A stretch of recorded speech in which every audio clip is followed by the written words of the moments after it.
Apenas há alguns anos, quase toda a comunidade científica sustentava que o glúten, a proteína do trigo, provocava efeitos negativos apenas em pessoas com condições raras, como doença celíaca ou alergias ao trigo.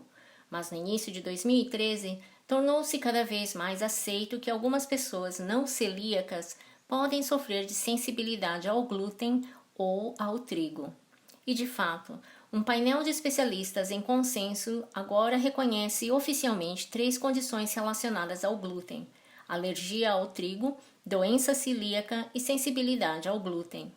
Então, qual é a porcentagem da população que deve evitar o trigo? Embora 1 em 1000 pessoas possa ter alergia ao trigo, quase 1 em 100 pode ter doença celíaca, e parece estar em ascensão.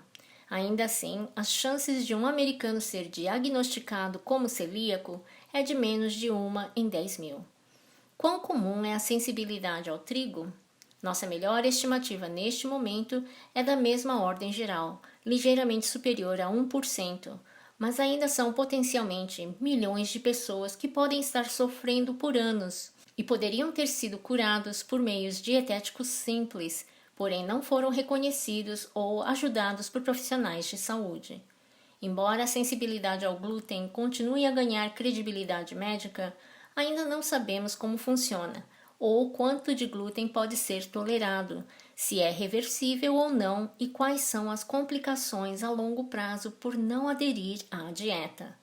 Considerando a falta de conhecimento, talvez as pessoas com sensibilidade ao glúten deveriam tentar reintroduzir o glúten em sua dieta anualmente para ver se ainda está causando problemas. A razão pela qual os profissionais de saúde não querem ver as pessoas em dietas sem glúten, a menos que seja absolutamente necessário, é porque para os 98% das pessoas que não têm problemas de glúten, grãos integrais, incluindo os grãos de glúten como o trigo, cevada e centeio, são promotores de saúde relacionados com redução ao risco de doença cardíaca coronária, câncer, diabetes, obesidade e outras doenças crônicas.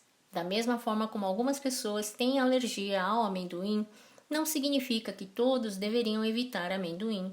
Não há evidências que sugira que seguindo uma dieta sem glúten tem benefícios significativos na população em geral. Na verdade, há algumas evidências que sugerem que uma dieta sem glúten pode afetar negativamente a saúde intestinal naqueles sem doença celíaca, sensibilidade ao glúten ou alergia. Eles estão falando sobre esse estudo que descobriu que 1 mês em uma dieta sem glúten pode prejudicar nossa flora intestinal e função imune. Potencialmente, aqueles em dietas sem glúten ficaram mais suscetíveis a um crescimento excessivo de bactérias nocivas nos intestinos. Por quê? Ironicamente, por causa dos efeitos benéficos dos próprios componentes que as pessoas sensíveis ao trigo têm problemas, como os fructanos do FODMAP, agentes prebióticos que alimentam nossas bactérias boas, ou o próprio glúten, que pode aumentar a função imune. Menos de 1 semana de proteína de glúten adicionada aumenta significativamente a atividade natural das células assassinas, o que seria esperado para melhorar a capacidade do nosso organismo de combater câncer e infecções virais. Pão contendo alto teor de glúten melhora os níveis de triglicérides mais do que o pão com teor regular de glúten. Ironicamente, uma das maiores ameaças das dietas sem glúten pode ser o próprio glúten. A autoprescrição a uma dieta sem glúten pode prejudicar a nossa capacidade de evitar a doença celíaca, a forma muito mais séria de intolerância ao glúten.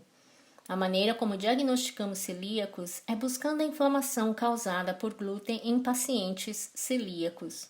Mas se eles não estiverem comendo muito glúten, podemos perder o diagnóstico da doença. Portanto, ao invés de estar em uma dieta sem glúten, queremos que os suspeitos celíacos estejam com uma dieta repleta de glúten. Estamos falando de 4 a 6 fatias de pão por dia, todos os dias durante pelo menos 1 mês, para que possamos definitivamente diagnosticar a doença.